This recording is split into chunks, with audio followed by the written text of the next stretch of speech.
Hello guys, welcome to sleepy classes. Guys, आज हम discuss करेंगे मॉडर्न हिस्ट्री से सोशल रिफॉर्म्स। गाइस, ये मेरा थर्ड सेशन है सोशल रिफॉर्म को लेकर। अभी मैंने पहले दो सेशन में आपको बहुत अच्छे से बताया कि रिफॉर्म्स होते क्या हैं और क्यों 19th सेंचुरी में ज़रूरत पड़ी कि हमें इतने सारे रिफॉर्म्स देखने को मिले। कुछ रिफॉर्म्स नहीं चाहते थे तो वहाँ हमने कवर करे रिवाइवलिस्ट। अब देखिए गाइस, आज की डेट में अगर हमारे देश में कुछ भी चेंज होता है तो उसके लिए एक प्रोसीजर है, कॉन्स्टिट्यूशनल है, पार्लियामेंट है। लेकिन पहले क्या होता था, बहुत सारे मूवमेंट्स होते थे और उस मूवमेंट्स में बहुत सारी चीज़ें अच्छी भी हुई। जैसे ऑर्थोडॉक्स है या फिर रिजिडिटी है हमारे धर्म को लेकर, कास्टिज्म को लेकर, और चाइल्ड मैरिज है, मैंने आपको बताया, पोलीगैमी है, और या फिर आप कंसीडर कर सकते हो हिंदू विडो रीमैरिज एक्ट है, सती प्रथा है। तो ऐसे बहुत सारे रिफॉर्म्स हमें देखने को मिले हैं। और कहीं पर ये जो कास्टिज्म सिस्टम है ये बहुत ज़्यादा एक्टिव था, और ब्राह्मणिकल जो डोमिनेंस है वो भी बहुत ज़्यादा एक्टिव था। तो इसको कहीं ना कहीं कम करने की ज़रूरत थी, सप्रेस्ड करने की ज़रूरत थी। और मुस्लिम्स में जो ऑर्थोडॉक्स, एक हमने देखा कि वहाँ पर सिर्फ और सिर्फ ये एक मूवमेंट चला रहे हैं कि इस्लामिज़्म ही रहना चाहिए, जैसे हमने वहाबी मूवमेंट में पढ़ा था। तो वो एक रिवाइवलिस्ट है, हालांकि वो आज भी कहीं ना कहीं सक्रिय है आईएसआईएस की फॉर्म में। लेकिन आप लोग समझिए, जितने भी मूवमेंट्स मैं कवर कर रहा हूँ, जितने भी मैं रिवाइवलिस्ट कवर कर रहा हूँ, ये आपके एग्जाम में डायरेक्ट क्वेश्चन आएंगे और इसको रटने की जरूरत नहीं है। समझिए, उसके बाद आप क्वेश्चन अटेम्प्ट कीजिए, देन आप इजीली यहाँ से 2-3 नंबर जितने भी आपके एग्जाम में पूछे जाएंगे आप ले पाएंगे। 2-3 क्वेश्चन तो आते ही आते हैं, ज़्यादा हैं तो अच्छी बात है। चलिए गाइस, कवर करेंगे आज रिफॉर्म्स एंड रिवाइवलिस्ट का लास्ट सेशन। फर्स्ट वन है हमारा दियोबंद मूवमेंट। अब ये जो दियोबंद मूवमेंट था, मैंने आपको जब वहाबी करवाया था तो मैंने लास्ट में आपको करवाया था कि वहाबीज एक एक्सट्रीमिस्ट ग्रुप था जो चाहता था कि इस्लामिज्म ही रहे इस दुनिया में, बाकी सब रिलीजन यहाँ पर नहीं रहने चाहिए। मतलब हमारे देश में बहुत सारे रिलीजन हैं और सभी रिलीजन की हम रिस्पेक्ट भी करते हैं अकॉर्डिंग टू आवर कॉन्स्टिट्यूशन। लेकिन यहाँ पर जो वहाबी मूवमेंट है वो कहता था कि नहीं, इस्लामिज्म ही रहना चाहिए। और ये हमारे इंडिया में भी आया आया अरब से था, और आज की डेट में भी एक्टिव है आईएसआईएस की फॉर्म में। अब इसका जो एक लिबरल ग्रुप था वो चाहता था कि नहीं, जो मुस्लिम्स हैं वो उनको एजुकेशन मिलनी चाहिए, और एजुकेशन मिलना बहुत ज़रूरी है। और ये एफर्ट्स करे गए मोहम्मद कासिम, मैं यहाँ पर लिख देता हूँ,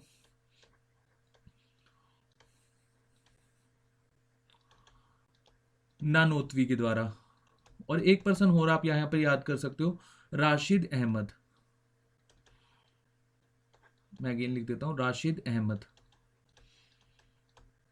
राइटिंग के लिए गाइस सॉरी, मेरी राइटिंग ऐसी सी है, बट अगर आपको समझ नहीं आ रहा तो मैं स्पेशली मेंशन कर दिया करूँगा लास्ट में। जो हमारी पीडीएफ आपको टेलीग्राम चैनल पर मिलती है वहाँ पर मैं मेंशन कर दिया करूँगा, आप कमेंट सेक्शन में मुझे बता सकते हैं।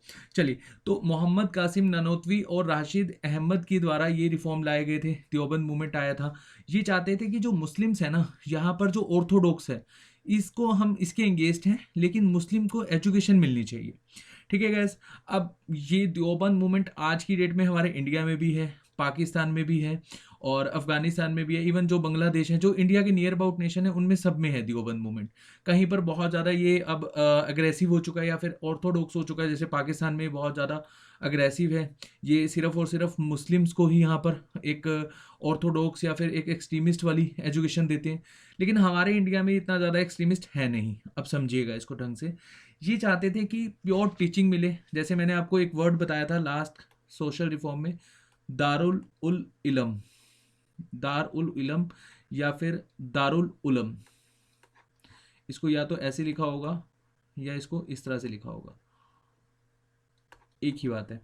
अब इसका क्या मतलब होता था कि जो प्रॉफिट मोहम्मद साहब की हदीस थी, जो वॉइस ऑफ प्रॉफिट मोहम्मद साहब थी, उसको हम मुस्लिम्स जो मानने वाले हैं उनको बताएं। और जो कुरान है, वॉइस ऑफ अल्लाह, ये टीचिंग्स दी जाए जो कुरान में लिखी हुई है और जो हदीस में लिखी हुई है, जो मुस्लिम्स को मानने वाले लोग हैं उनको। जस्ट इनका यही मानना था। और ये चाहते थे कि जो ब्रिटिशर्स हैं उसके अगेंस्ट हम यहाँ पर जिहाद करें। मतलब ब्रिटिशर्स को ये पसंद नहीं करते थे, तो आवाज़ बुलंद रखनी है ब्रिटिशर्स के अगेंस्ट, मतलब यू कैन से कि जिहाद करना है यहाँ पर। ब्रिटिशर्स की कोई भी बात माननी नहीं है हमें। और ये सपोर्ट करते थे इंडियन नेशनल कांग्रेस को। अब इंडियन नेशनल कांग्रेस को सपोर्ट कर रहे हैं तो आप समझिए यहाँ पर ये सभी रिलीजन को क्या मानते थे, सभी रिलीजन को ट्रू मानते थे। और इनका कोई भी ऐसा सच मंशा नहीं थी कि यहाँ पर हिंदुओं को कन्वर्ट करें, सिखों को कन्वर्ट करें, पारसी को कन्वर्ट करें, या अदर जो भी रिलीजन है, बुद्धिज़्म है, जैनिज़्म है, इनको कन्वर्ट करके हम मुस्लिम धर्म में लेकर आए। जैसे वहाबी मूवमेंट का कंसेप्ट यही था, लेकिन ये नहीं चाहते थे। ये कहते थे सभी रिलीजन ट्रू हैं, बस हमें यहाँ पर अपने रिलीजन के लोगों को शिक्षा देनी है और उनको प्योर टीचिंग कुरान के जरिए बतानी है, और जो हदीस है, जो अल्लाह, जो प्रॉफिट मोहम्मद की बातें हैं, वो बतानी है हमें। और अच्छा, इंडियन नेशनल कांग्रेस को सपोर्ट कर रहे हैं, और साथ साथ ये एक डेमोक्रेसी चाहते थे। अब ये अलीगढ़ मूवमेंट जब आया था, आपको मैंने बताया था कि अलीगढ़ मूवमेंट जो सर सैयद अहमद लेकर आए थे, उसके ये इंगेज थे, क्योंकि अलीगढ़ मूवमेंट में हमने देखा ये कुछ ज़्यादा ही लिबरल था। ये ब्रिटिशर्स की जो पॉलिसीज थी उसको अच्छा मानता था, कहीं ना कहीं फेवर में चलता था। तो इसके अगेंस्ट इन्होंने एक फतवा भी जारी करा था 1888 में। याद रखना, है क्वेश्चन पूछा जाता है कि देवबंद के जो लोग थे उन्होंने फतवा जारी करा था अलीगढ़ मूवमेंट के अगेंस्ट में, कब? 1888। ये ईयर बहुत इंपॉर्टेंट है। उसके बाद जो देवबंद मूवमेंट है इसके फेवर में थे खान अब्दुल गफार खान,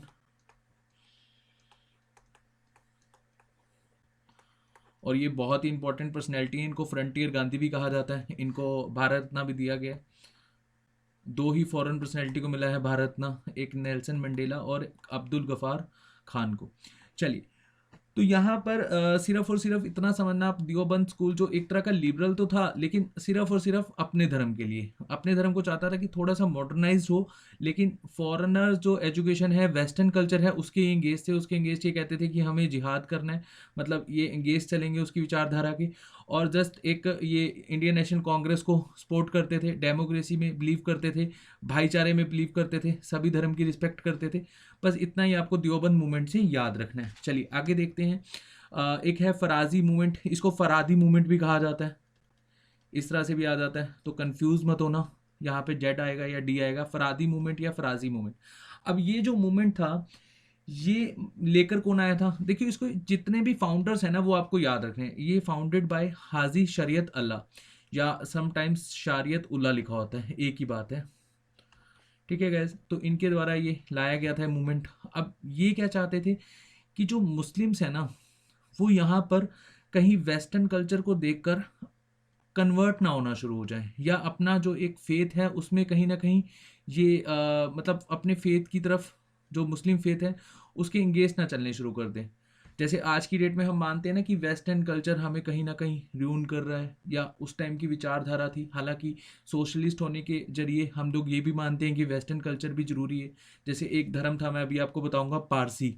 ये सबसे पहले कन्वर्ट हुआ, या सबसे पहले इसने जो मॉडर्न वेस्टर्न कल्चर था उसको अडॉप्ट करा। कन्वर्ट तो नहीं मैं कहूँगा, अडॉप्ट करना सही रहेगा इस पॉइंट पे। अब जो फरादी मूवमेंट था, ये चाहते थे कि हमारे जो धर्म के लोग हैं वो वेस्टर्न कल्चर को लेकर कहीं ना कहीं एक अपनी विचारधारा न सेट कर लें, और ये कहीं इस इनके इन्फ्लुएंस में ना आ जाए। तो इसके अगेंस्ट ये एक मूवमेंट था, और ये बंगाल में ज़्यादा सक्रिय था। हालांकि इनके जो बेटे थे हाजी शरायत उल्लाह या शरायत अल्लाह के, इसके बाद ये जो मूवमेंट है ये बहुत पीक पे चला जाता है। इनके बेटे के टाइम में, बाद नहीं, इनके बाद और इनके बेटे के टाइम में, दादू मियान या दूदू मियान इनका नाम था, दूदू मियान। ठीक है, दूदू मियान इनके बेटे का नाम था। और इन्होंने क्या किया, इन्होंने लोकलाइज्ड खलीफाज बनाने शुरू कर दिए। मतलब जैसे लोकल एरियाज में खलीफा बनाने शुरू कर दिए। एक तरह से आप कह सकते हो कि जो धर्म के, अपने धर्म का संरक्षण कर रहे हैं, और लोगों को बिल्कुल यहाँ पर कन्वर्ट या फिर इनके इन्फ्लुएंस में आने नहीं दे रहे हैं। और जो हिंदूज़ हैं और जो इंडिगोज हैं, या फिर यहाँ पर आप ऐसे समझ सकते हो जो ब्रिटिशर्स हैं या अन्य यूरोपियन कंट्री से आए हुए लोग थे, उनके ये इन्फ्लुएंस में आने नहीं दे रहे थे, और इनके अगेंस्ट ये रिवोल्ट भी कर रहे थे, हिंदुओं के अगेंस्ट, और कहीं ना कहीं ये इंडिगोज या फिर ब्रिटिशर्स या यूरोपियंस के अगेंस्ट। और ये जो मूवमेंट है ये सप्रेस्ड हो जाता है। और सप्रेस्ड कब होता है? जब दूदू मियान को ब्रिटिशर्स अरेस्ट कर लेते हैं 1847 में। और ये मूवमेंट ऑलमोस्ट ख़त्म ही हो गया था जब इनकी डेथ हो जाती है, और इनकी डेथ 1861 या 1862 में होती है। तो एक बार देख लेना, 61 या 62 में। तो ये मूवमेंट बिल्कुल सप्रेस्ड हो जाता है। आप लोग समझिए, बस इस मूवमेंट में आपको याद रखना है कि फाउंडर कौन थे, हाजी शरीयत उल्लाह। और ये मूवमेंट पीक पे कब था, दूदू मियान, जब इनके बेटे इस मूवमेंट को संभालते हैं और ये लोकलाइज्ड खलीफास यहाँ पर अपॉइंट करते हैं जो धर्म को संरक्षण करते हैं, मतलब धर्म को यहाँ पर इन्फ्लुएंस नहीं होने देते किसी अन्य धर्म से। बस इतना ही आपको यहाँ पर याद रखना है। और ये मूवमेंट बंगाल तक सीमित था। चलिए आगे देखते हैं। टीटू मिर मूवमेंट, ये कंप्लीटली फॉलो करते थे वहाबी मूवमेंट को। अब वहाबी मूवमेंट कौन लेकर आए थे, सैयद अहमद बरेली। और जो टीटू मिर है ये भी इसी की बिल्कुल विचारधारा पर चलते थे। और यहाँ से बस आपको याद रखना है कि एक ब्रिटिश रिकॉर्ड के अकॉर्डिंगली जो टीटू मिर हैं इनके फॉलोअर्स और ब्रिटिश पुलिस के बीच में एक कन्फ्रिटेशन हुआ था। और जब टीटू मिर की डेथ होती है 1832 में, तो ये मूवमेंट भी कहीं ना कहीं सप्रेस्ड हो गया था। बस इतना ही आपको याद रखना है। उसके बाद आगे चलते हैं, अहमदिया मूवमेंट। ये बहुत इंपॉर्टेंट है अहमदिया मूवमेंट, और ये सबसे बड़ा रिफॉर्म था अगर हम देखें मुस्लिम कम्युनिटी का। अब यहाँ पर होता क्या है अहमदिया मूवमेंट में, अगर आप पंजाब में रहते हैं तो आपको एक एरिया पता होगा गुरदासपुर। गुरदासपुर से ये मूवमेंट चला था। इसको पहले अहमदिया या फिर ख्वादियान मूवमेंट भी कहा जाता है। मैं दोबारा लिख देता हूँ, ख्वादियान मूवमेंट।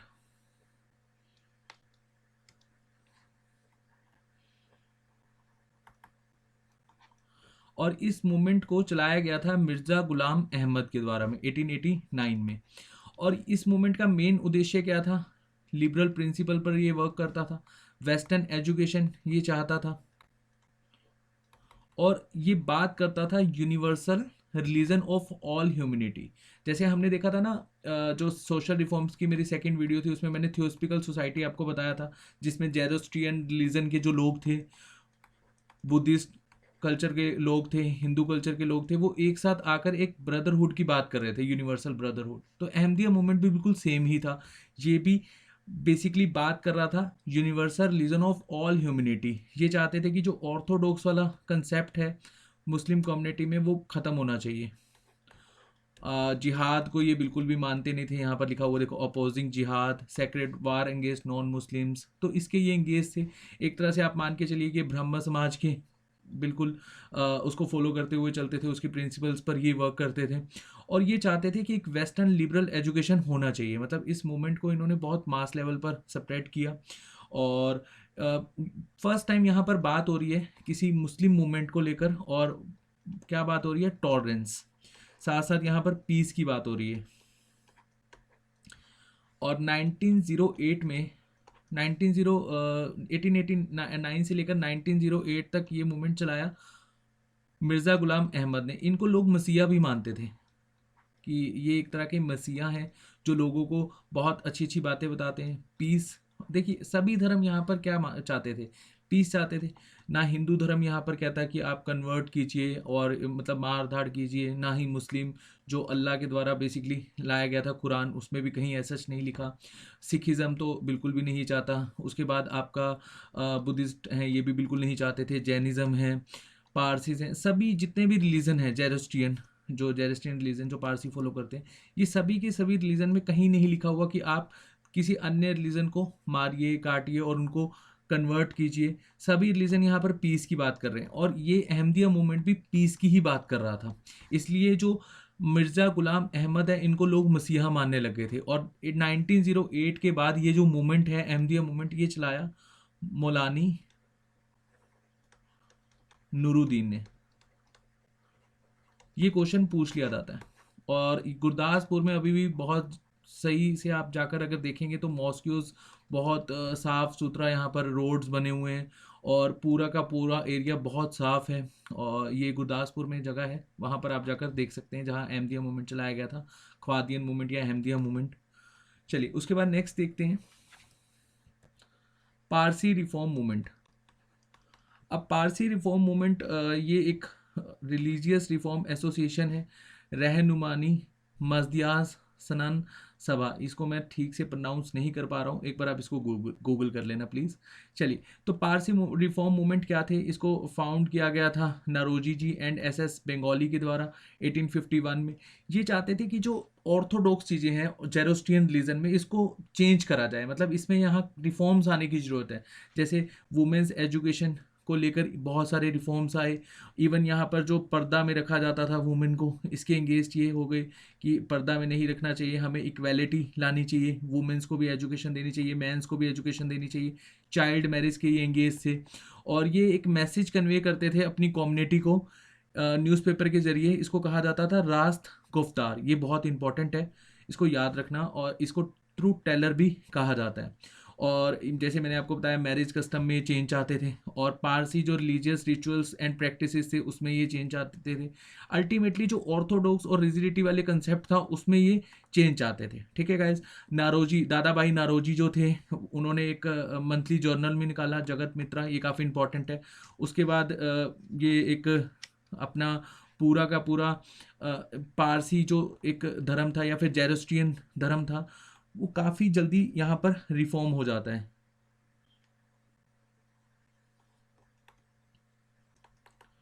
या फिर आप ऐसे कह सकते हो मिड 90s में या मिड 20s में फर्स्ट कम्युनिटी है इंडिया की जो मॉडर्नाइज हो जाती है बिल्कुल कंप्लीटली। ठीक है गैस, उसके बाद नेक्स्ट चलते हैं, यहाँ देखो लिखा हुआ है mid of the 20th century. चलिए, राधा स्वामी मूवमेंट, ये बहुत इंपॉर्टेंट है राधा स्वामी मूवमेंट। अब हम कुछ पंजाब के मूवमेंट्स भी पढ़ेंगे। सबसे पहले हम देख लेते हैं एक बार राधा स्वामी मूवमेंट, हालांकि ये पंजाब का तो नहीं है बट फिर भी। तुलसी राम इसके फाउंडर थे, ये एक बैंकर थे आगरा से, इनको शिवदयाल साहब भी कहा जाता था।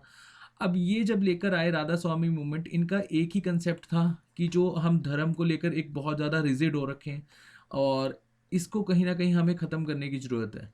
ये कहते थे कि भगवान जो है वो मेडिटेशन के थ्रू, आप बार बार अगर मेडिटेशन करेंगे, भगवान को याद रखेंगे, भगवान को याद करेंगे तो आप भगवान को पालेंगे। ठीक है, और जो सुप्रीमेसी है यहाँ पर इस मोमेंट के जरिए वो चली जाती है गुरुज के पास। और राधा स्वामी मूवमेंट का मेनली मानना क्या था, मतलब ये क्या एक तरह से डिस्क्राइब करते थे इस मूवमेंट के जरिए, लोगों को बताते थे।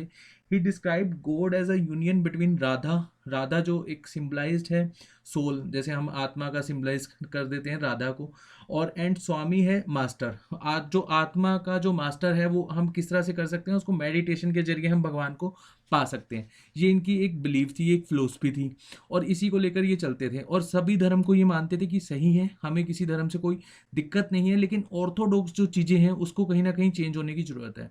जैसे टेम्पल्स में बिलीव नहीं करते थे, और सेक्रेड प्लेसेस, और जो हमारी नेसेसरी ड्यूटीज़ हैं। पहले के ज़माने में क्या होता था, जैसे मान के चलिए कोई भी हिंदू धर्म फॉलोवर है, और आपने अगर एंशियंट हिस्ट्री अच्छे से पढ़ी है तो हिंदू कोई धर्म नहीं है। ठीक है, अब मैं ये बात इसलिए कह रहा हूँ क्योंकि आपने या तो हमारे वेदास में देखा होगा सनातन धर्म का जिक्र होगा या ब्राह्मण्स का जिक्र होगा। हिंदूज तो थे ही नहीं, ये ब्रिटिशर्स, यूरोपियंस या जो भी बाहर से लोग आए, वो कहते थे कि सिंधु नदी के पास रहते हैं, सिंधु से ये हिंदू बुलाने लग गए, तो ये हिंदू धर्म बन गया। एक्चुअली में कोई ऐसा धर्म है नहीं। अब हमारे जो वेदास हैं उसमें एक चीज़ लिखी हुई थी कि जो भगवान है वो एक तरह से, मतलब रिलीजियस कम्युनिटी में उसको नहीं देखा जाता था या कास्टिज्म में नहीं देखा जाता था। परमात्मा पुरुष की तरह है, और जैसे पुरुष का जो मुख होता है, माउथ होता है, वो ब्राह्मण्स वहाँ से निकले हैं, और जो आर्म्स हैं वहाँ से क्षेत्रियास निकले हैं, और जो आपका थाइज हैं वहाँ से आपके वैश्यास निकले हैं, और जो शूद्र हैं वो लेग्स से निकले हैं। तो ये कास्टिज्म सिस्टम तो था ही नहीं, बहुत लेटर ऑन आया, और ये लाया कौन, ये ब्रिटिशर्स ही लाए थे डिवाइड एंड रूल की पॉलिसी को देखते हुए। कास्टिज्म सिस्टम पहले था ही नहीं, पहले हम जस्ट एक आश्रम सिस्टम या वर्ण सिस्टम को फॉलो करते थे। ये वर्ण सिस्टम है, आश्रम सिस्टम था कि आपको बस अपनी जिम्मेदारियां निभानी है, और एज वाइज जैसे 0 से 25 आप ब्रह्मचारी का पालन करें, 25 से 50 तक आप गृहस्थ जीवन जिए, 50 से लेकर 75 तक आप जो घर का जो काम होता है उसके बाद आप संन्यास ले लें। तो इस तरह का एक आश्रम सिस्टम फॉलो करा जाता था।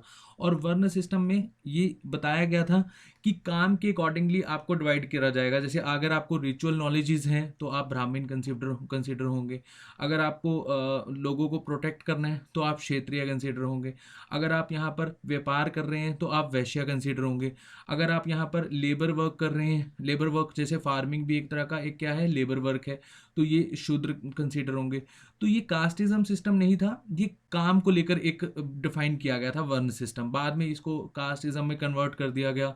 फिर पूरा का पूरा फेथ यहाँ पर ऐसे हो गया कि हिंदुइज्म में रिजिडिटी आ गई और ब्राह्मण्स का एक डोमिनेंस नज़र आने लगा, और इसके ही अगेंस्ट काफ़ी सारे हमें रिफॉर्म्स देखने को मिले। और ये भी एक तरह का ऐसा ही था, क्योंकि राधा स्वामी मूवमेंट भी किसके अगेंस्ट चल रहा था, टेम्पल्स के अगेंस्ट। तो खैर ये कह रहे थे कि आइडल वर्शिप नहीं होनी चाहिए, मूर्ति पूजा नहीं होनी चाहिए, टेम्पल्स के अगेंस्ट नहीं थे, ठीक है। और उसके बाद ये जो हमारे रिचुअल्स होते थे उसके अगेंस्ट चलते थे। और एक ना ड्यूटी होती थी, जैसे मान लीजिए कि एक ब्राह्मण है, वो खाना खाने से पहले पूजा करेगा, खाना खाने के बाद करेगा, ऑब्वियसली सुबह उठने से पहले पूजा, सुबह नहाने के बाद पूजा। तो बहुत ज़्यादा यहाँ पर ना एक रिजिडिटी आ चुकी थी कि लोगों को लगता था कि हम सिर्फ यही काम कर रहे हैं। तो इसके ये इंगेज थे कि आपको यहाँ पर मटेरियल लाइफ भी जीनी होगी, साथ साथ स्पिरिचुअल लाइफ की। जैसे स्वामी विवेकानंद जी जिस फिलोसफी में चलते थे कि स्पिरिचुअल लाइफ तो जरूरी है, साथ साथ आपको मटेरियल लाइफ, पैसा कमाना भी होगा, और इसको लेकर भी आपको सोचना होगा, ठीक है गैस। तो चैरिटी कीजिए, सर्विसेज कीजिए और प्रेयर कीजिए, अल्टीमेटली मेडिटेशन करके आप भगवान को पा लीजिए, ठीक है गाइस। राधा स्वामी मूवमेंट ये था। उसके बाद यहाँ पर फर्स्ट जो मूवमेंट आया पंजाब का, सिंह सभा मूवमेंट। अब हुआ क्या, बहुत सारे मिशनरीज थे, लाइक एज जैसे क्रिश्चियन मिशनरीज थे, जो सिख लोग हैं जो पंजाब के एरिया में, उनको कन्वर्ट कर रहे थे। ऐसी जो हिंदूज़ में एक कंसेप्ट चला था, शुद्धि मूवमेंट चलाया गया था आर्य समाज के द्वारा।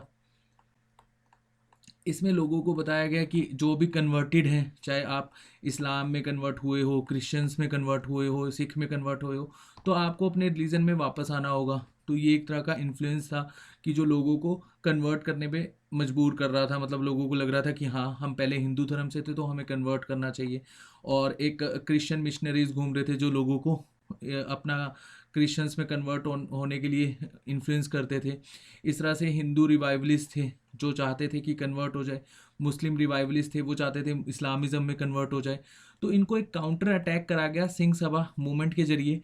और सिंह सभा मूवमेंट सिर्फ यही था कि सिखिज़म जो है वो वेस्टर्न कल्चर को, यहाँ पर वेस्टर्न एजुकेशन सिस्टम आना चाहिए सिखिज़म में, लेकिन हमारे यहाँ पर खालसा स्कूल्स खुलने चाहिए। अब खालसा स्कूल्स क्या सिखाता है, किसी के एंगेज नहीं जाना, हमें सिर्फ जो गुरु की टीचिंग्स हैं उसी को लेकर आगे बढ़ना है, और गुरु की टीचिंग्स के एंगेज नहीं जाना। मतलब हमारे लिए गुरु ही सबसे प्रिय हैं। जैसे आपको पता होगा 10 सिख गुरुस, और उसके बाद गुरु ग्रंथ साहिब आया।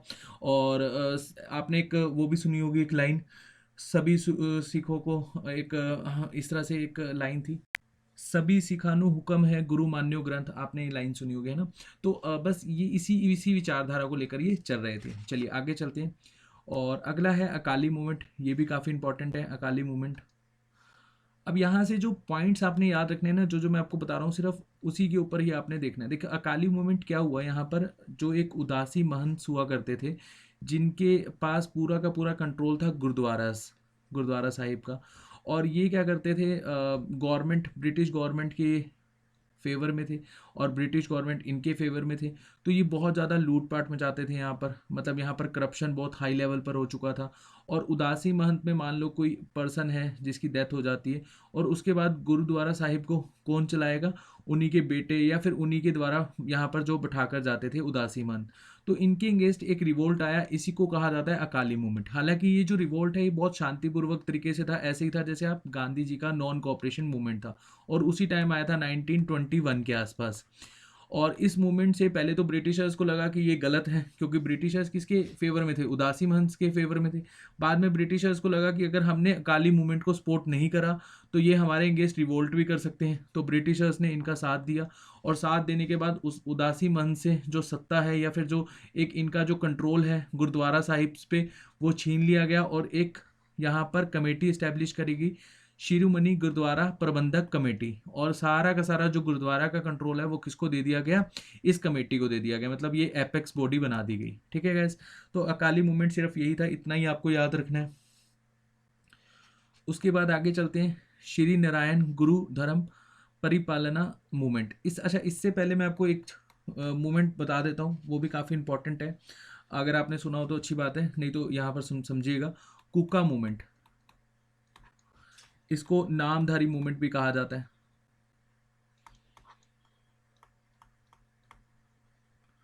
और इसके फाउंडर थे बाबा बालकनाथ। और ये एक रिजिड फेथ को लेकर चलता था। ये मानते थे कि जैसे हम अगर सिखिज्म में बात करें तो सिखिज्म में गुरु ग्रंथ साहिब जी को ही माना जाता है, लेकिन ये मानते थे कि हम एक जो सिख लाइव गुरु हैं उनको हम फॉलो करेंगे। लाइक जैसे ये गुरु नानक देव जी की फिलोसफीज को फॉलो करते थे, और एक ये गुरु गोविंद सिंह जी की फिलोसफी को फॉलो करते थे। मैं लिख देता हूँ, गुरु नानक देव जी जो फर्स्ट गुरु थे, और गुरु गोविंद सिंह जी, इनकी फिलोसफी को लेकर ये चलते थे। और इनका मेनली मानना क्या था कि आप मेडिटेशन कीजिए, रिपीटली कीजिए, और आप परमात्मा को पालेंगे। मतलब सिखिज्म में, और फॉलो किसको कर रहे हैं, दो गुरु को कर रहे हैं। मतलब इनकी जो विचारधारा है उसको आप मानिए। और ये एक मंत्र यहाँ पर, एक जैसे एक स्लोगन होता है ना हर जैसे धर्म में, जैसे इसमें सत श्री अकाल किया जाता है सिखिज्म में, ऐसे ये बोलते थे सत अकाल पुरख, जो नामधारी मूवमेंट जिन्होंने चलाया था।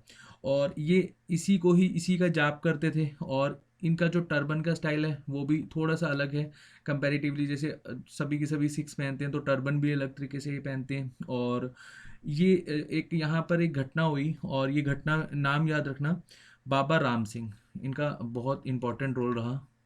अच्छा, समटाइम्स क्वेश्चन पूछा जाता है, जैसे अभी पीसीएस का पेपर हुआ है, एक पीसीएस का पेपर हुआ था 2015 पता नहीं 14 में। वहाँ पर मैंने एक क्वेश्चन देखा था कि स्वदेशी मूवमेंट किसने चलाया।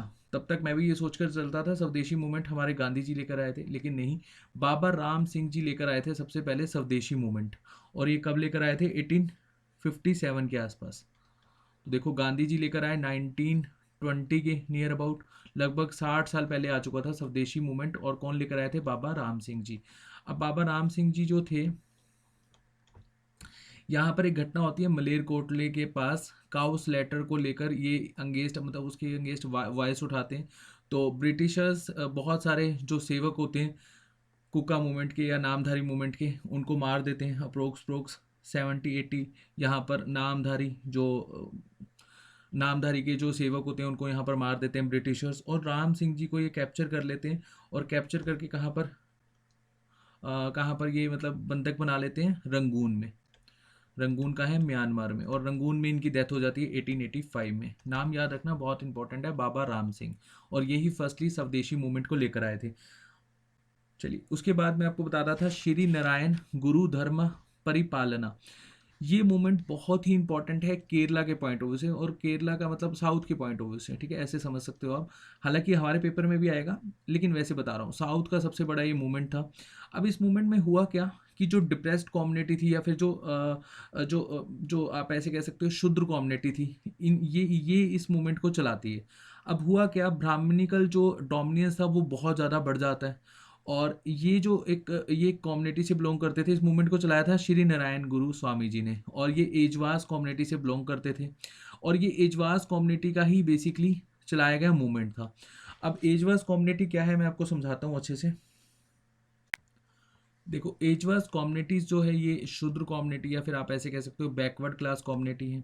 और ये वर्क करते थे टोडी टैपर्स। टोडी टैपर्स क्या होता है, एक ना जैसे पाम ट्री आपने सुना होगा। पाम ट्री में से ये पहले टोडी इस तरह से मतलब उसमें निकालते थे, और टोडीज में से निकलता था टॉक्सिक्स चीज़ें निकलती, टॉक्सिक पदार्थ लिख लीजिए आप, जैसे शराब वगैरह। तो इसका ये काम करते थे ये सारे के सारे जो एजवास हैं।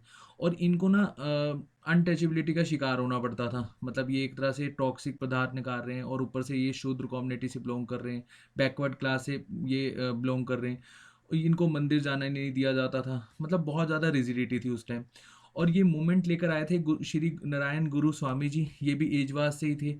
ये चाहते थे कि नहीं, ऐसा नहीं होना चाहिए, हमें कास्टिज्म सिस्टम को लेकर ये टेम्पल्स वगैरह में नहीं जाना चाहिए। मतलब टेम्पल सबके लिए होते हैं, जो हिंदू है चाहे वो कोई भी कास्ट से बिलोंग करता हो या कोई भी कम्युनिटी से बिलोंग करता हो, जैसे शूद्र से है या क्षत्रिय से है, वैश्य से है या फिर ब्राह्मण से है, उनको टेम्पल यहाँ पर जाने की परमिशन होनी चाहिए। और इसी को लेकर ये अरावईपुरम मूवमेंट लेकर आए थे।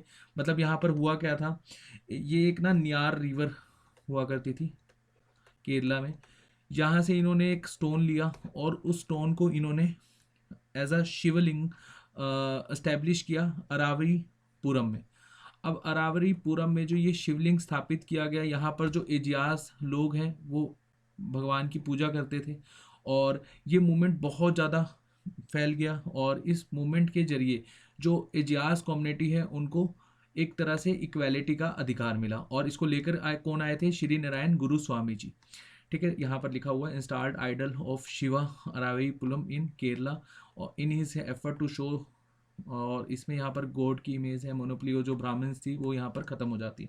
अच्छा, एक चीज़ और याद रखना, इनके एक पोएट होते थे केरला के, वो भी काफ़ी ज़्यादा इस मूवमेंट्स को लेकर उन्होंने हेल्प करी है। नारायण स्वामी जी के उनके फॉलोवर थे, ऐसे समझ सकते हो आप। कुमारन असन, इनका नाम भी पूछा जाता है समटाइम्स। और ये मानते थे, यहाँ पर अगर आप जाओगे अरावलीपुरम में, यहाँ पर कंसीडर करा जा रहा है सभी जो बेसिकली चाहे कोई भी कम्युनिटी से हो, सब ब्रदरहुड है और ब्रदरहुड के जरिए ही हम लोगों को रहना चाहिए। ठीक है, इसी चीज़ को लेकर ये लेकर आगे बढ़े। उसके बाद है सेवा सदन। ये सेवा सदन और ये छोटे छोटे मूवमेंट्स हैं, इसको भी हम देख लेते हैं। अब सेवा सदन ये एक पारसी सोशल रिफॉर्मर हैं जिनका नाम है बेहरामी एम मालावारी। मैं कंप्लीट लिख देता हूँ यहाँ पर ना, बेहरामी एम मालाबारी। ठीक है, इनके द्वारा ये सेवा सदन लाया गया था 1885 में। और एक और पर्सन थे जो इनके साथ ये मूवमेंट को लेकर आए थे, इनका नाम है दीवान दयाराम गिडुमल। दीवान दयाराम गिडुमल। और सेवा सदन है क्या था, इसको ध्यान से समझिएगा। जैसे बहुत ज़्यादा ऑर्थोडॉक्स या फिर बहुत ज़्यादा रिजिडिटी थी, जैसे चाइल्ड मैरिज की सबसे ज़्यादा अंगेज थे, और ये एक तरह से ना आप ऐसे समझिए कि वुमेन्स का रिफॉर्म था ये सेवा सदन।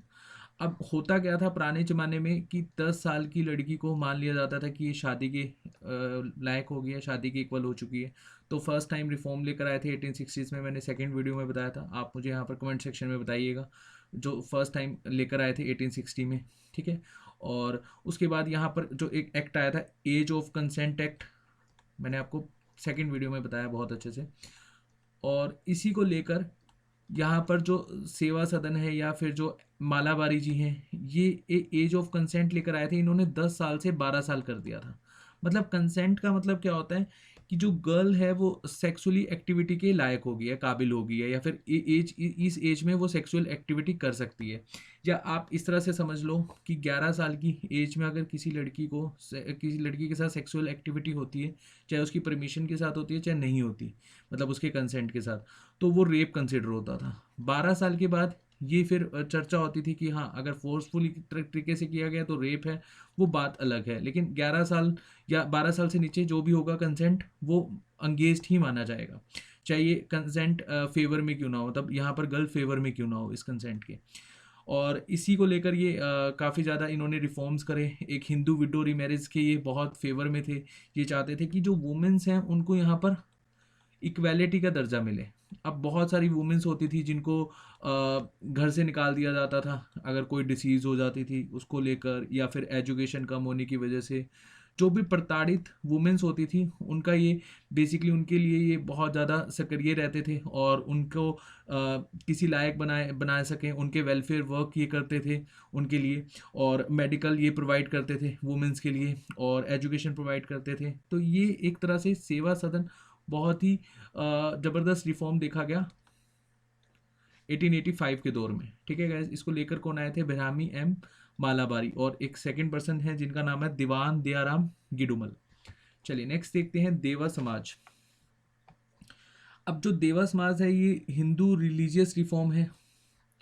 अब हिंदू रिलीजियस रिफॉर्म, बहुत सारे रिलीजियस रिफॉर्म हुए, और देखो अगर आप सभी की सभी रिफॉर्म्स देखो, अल्टीमेटली यहाँ पर क्या हो रहा है, कास्टिज्म की बात हो रही है, चाइल्ड मैरिज की बात हो रही है, और हम देखते हैं यहाँ पर हिंदू विडो रीमैरिज की बात हो रही है ना, और सती प्रथा की बात हो रही है। तो ये सारी सारी चीज़ें सेम है, लेकिन कुछ एक यहाँ पर स्पेसिफिक पॉइंट होते थे। जैसे यहाँ पर एक स्पेसिफिक पॉइंट है कि जो कंसेंट एक्ट के ऊपर ये वर्क करते थे, है ना, इसके ऊपर इन्होंने रिफॉर्म लेकर आए 1891 में, 12 साल कर दी एज। तो कुछ एक यहाँ पर स्पेसिफिक चीज़ें हैं, बाकी सारी चीज़ें सेम ही हैं।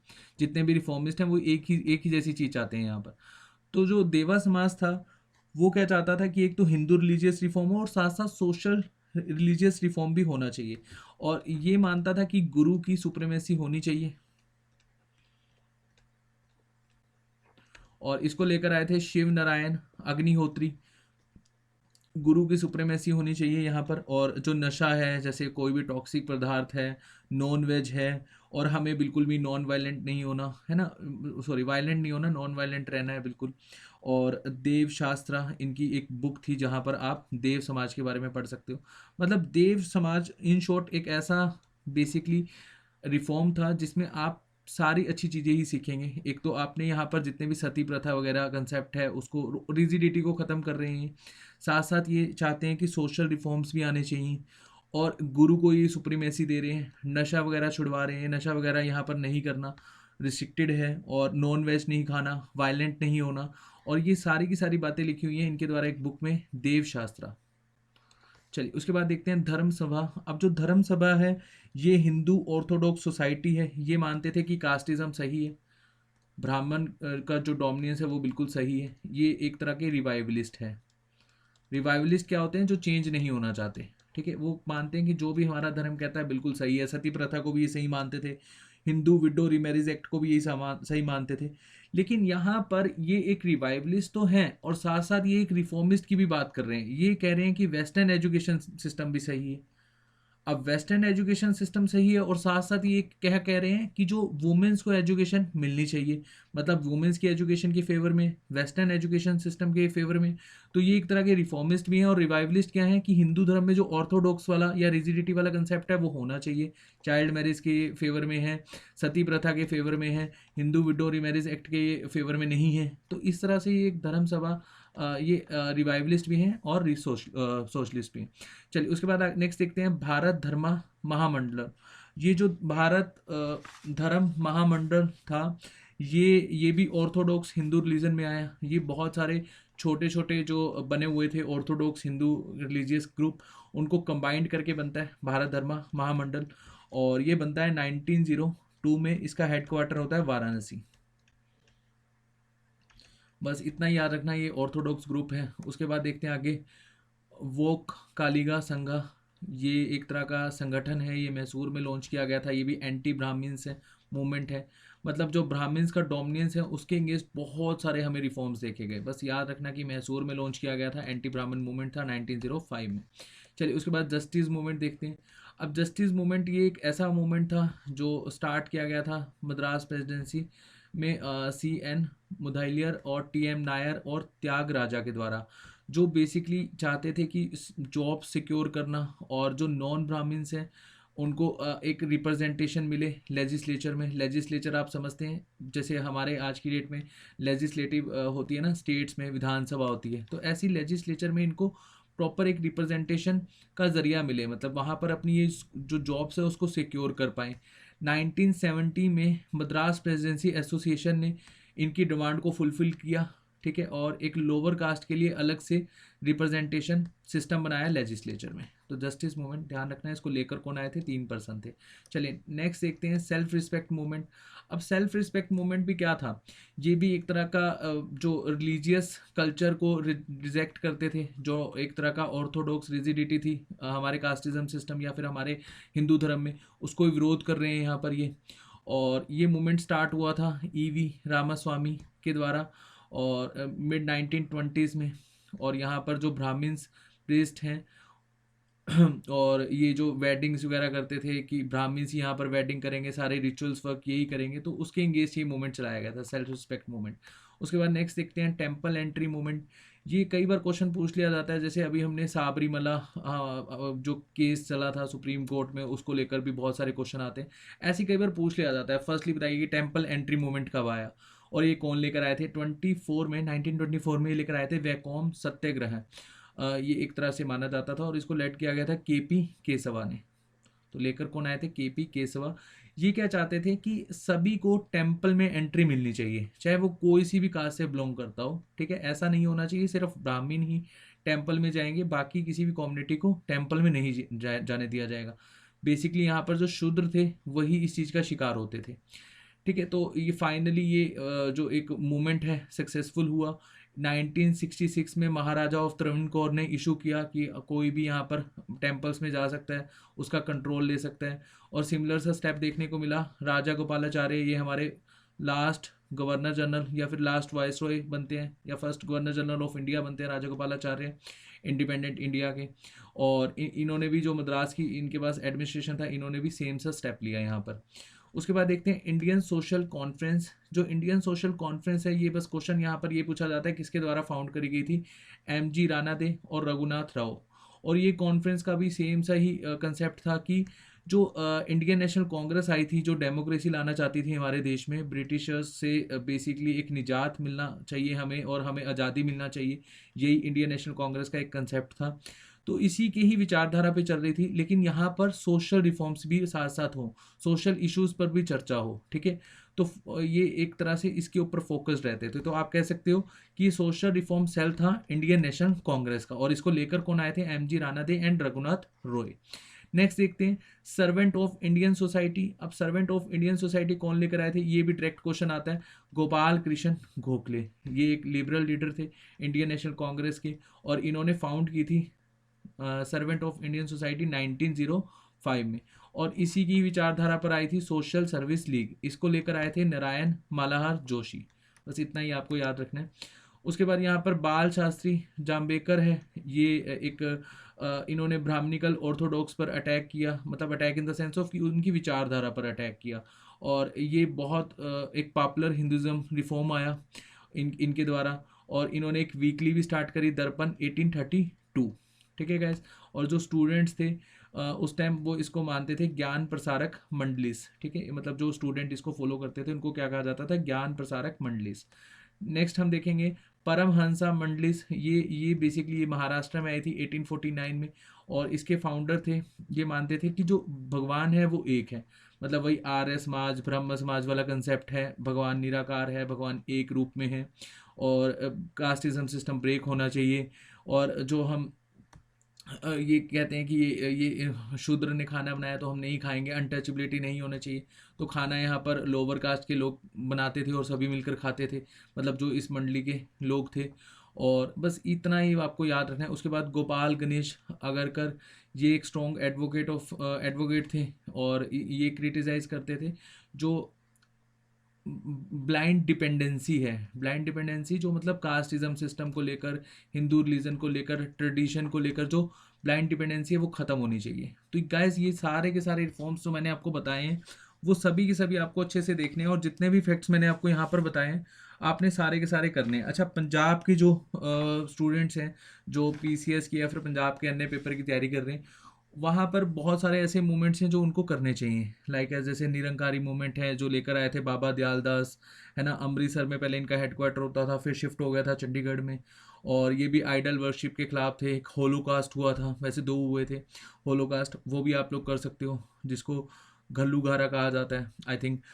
तो चलिए गाइस इतना ही था, और इसकी पीडीएफ मिलेगी हमारे टेलीग्राम चैनल पर। और इस वीडियो को आप शेयर कर सकते हैं अपने फ्रेंड्स के साथ जो सिविल सर्विस या फिर एसएससी ईपीएफओ ऐसे एग्जाम्स की तैयारी कर रहे हैं जिसमें हिस्ट्री का सब्जेक्ट आपका पूछा जाता है।